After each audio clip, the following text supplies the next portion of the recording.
Welcome back. In this video, we're going to take care of the replay button or restart button, however you want to call it. So what we want to do is in our game manager, we want to make sure that we have an option to reset the game.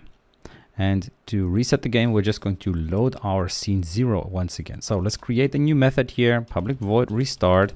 And this method will do nothing too fancy. It will just use the scene manager and will load the scene 0. So now this will of course only work if we have the right namespace. So let's make sure we have scene management in our namespaces here. So using Unity scene management, which will add this line here at the top. Okay, so now we have this method restart, which will just restart the game. Now there's something that we mustn't forget, because if we forget that, our game will work correctly.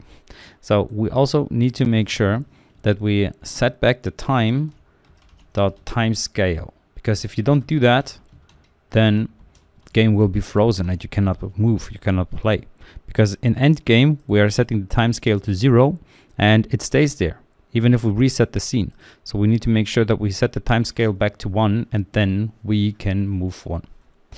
All right, so let's save this, and now let's make sure that our replay button knows how to use it.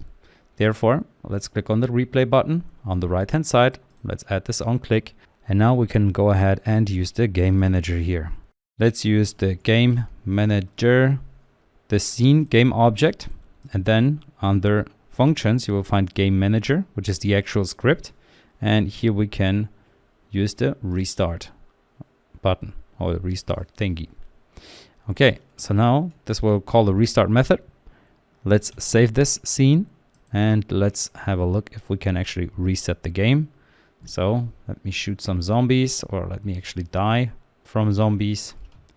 Don't want to shoot any of them. And there we are. Now let's press play again, and we can see we are back in the game, even though we get this weird Unity bug where the lighting is all bugged up. So let's see if that works again.